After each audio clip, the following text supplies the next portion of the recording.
परमेश्वर के धन्य नाम की महिमा हो। प्रभात मनन के सत्र 2649 में आप सभी का बड़े प्रेम के साथ स्वागत करता हूं। आइए आज के मनन के लिए हम पढ़ते हैं यहूदा की पत्री 4 पद। क्योंकि कितने ऐसे मनुष्य चुपके से हम में आ मिले हैं जिनके इस दंड का वर्णन पुराने समय में पहले ही से लिखा गया था। ये भक्तिहीन है और हमारे परमेश्वर के अनुग्रह को लुचपन में बदल डालते हैं और हमारे एकमात्र स्वामी और प्रभु यीशु मसीह का इनकार करते हैं। हमारे पिछले दिन के मनन में हम ये देखे थे कि झूठे शिक्षकों एवं उनके अनुयायियों को यहूदा क्यों भक्तिहीन करके बुलाया। 4 पद के अंतिम भाग में और भी कठिन बातें निम्न लोगों के बारे में लेखक कहते हुए हम देखते हैं। यहूदा उनके बारे में आगे कह रहा है कि वे हमारे एकमात्र स्वामी और प्रभु यीशु मसीह का इनकार करते हैं। क्या आपको लगता है कि इन झूठे शिक्षक लोग कलीसियाओं में विश्वासियों के सामने इस प्रकार कहेंगे कि वे लोग यीशु मसीह को नहीं मानते हैं या यीशु मसीह का इनकार करते हैं? कभी नहीं। ऐसे करने पर उन्हें एक भी मसीह विश्वासी अगुवे या बाइबल शिक्षक के रूप में स्वीकार नहीं करेंगे।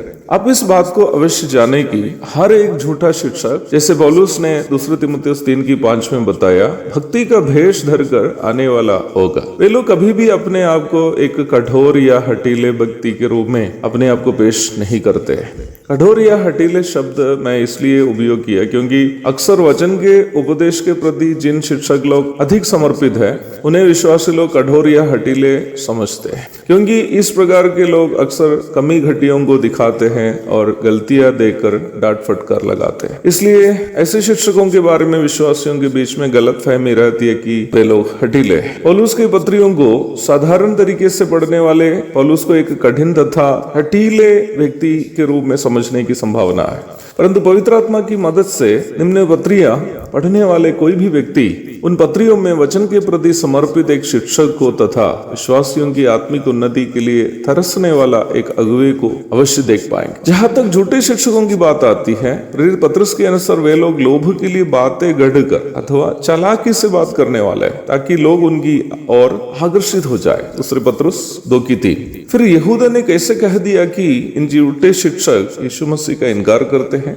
निम्न सच्चाई को समझने के लिए मैं मलाकी की पुस्तक से एक पद आपको दिखाना चाहता हूँ। मलाकी 2:17। तुम लोगों ने अपनी बातों से यहोवा को उकता दिया तो भी पूछते हो हमने किस बात में उससे उकता दिया? इसमें कि तुम कहते हो जो कोई बुरा करता है वो यहोवा की दृष्टि में अच्छा लगता है और वो ऐसे लोगों से प्रसन्न रहता है। खुद को अगुवे या शिक्षक के रूप में पेश करते हुए ही पाप में जीवन बिताने वाले इस्राएल के अगुवे के बारे में मलाकी की इस भविष्यवाणी में हम देखते हैं। प्रेरित पौलुस न केवल वचन सिखाता था बल्कि वह अपने शरीर को नियंत्रण में भी रखता था ताकि उनसे सीखने वालों के नजर में वह निकम्मा ना ठहरे। 1 कुरिन्थी 9:27।